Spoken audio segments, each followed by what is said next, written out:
اسلام سے قبل عرب کے کیا حالات تھے؟ ظہور اسلام سے قبل دنیا کی حالت بہت خراب تھی، ہر طرف جہالت اور گمراہی تھی۔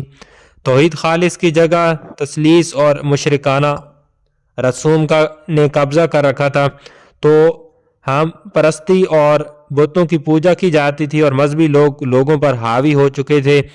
انہوں نے لوگوں کی زندگی عذاب بنا دی تھی، لیکن زندگی سے تنگ آ چکے تھے، اور شراب نوشی، جوا بازی اور زنا عام تھا۔ لوگوں کی معاشی اور معاشرتی، روحانی، تمدنی اور اخلاقی سیاسی حالت ناگفتہ ہو چکی تھی۔ شاہ محی الدین احمدی ندوی نے اپنی کتاب تاریخ اسلام میں یورپ کی حالت کو اس طرح بیان کیا کہ پاک اور اصلی عیسائیت مدتوں پہلے پال کے ہاتھوں مسخ ہو چکی تھی۔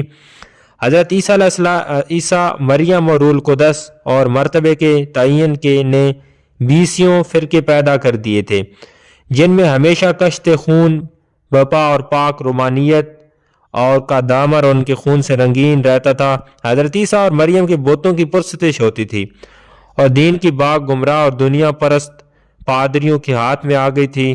ہر پادری ایک با اختیار خدا اور سجود خلائق تھا۔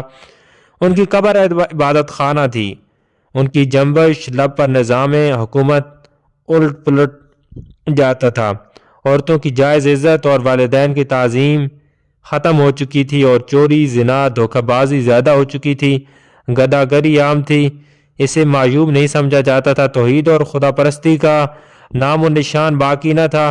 امراء غرباء کو اپنا خادم اور غلام سمجھتے تھے، بادشاہ اور وزراء عوام کو حیوان سمجھتے تھے، اور سیاسی استحکام کا کہیں نام و نشان نہ تھا۔ جگہ جگہ خانہ جنگی ہو رہی تھی، مختلف علاقوں میں صوبوں میں خود مختاری ہو رہی تھی، اور اس خود مختاری کا اور تبدیلیاں ہو رہی تھیں۔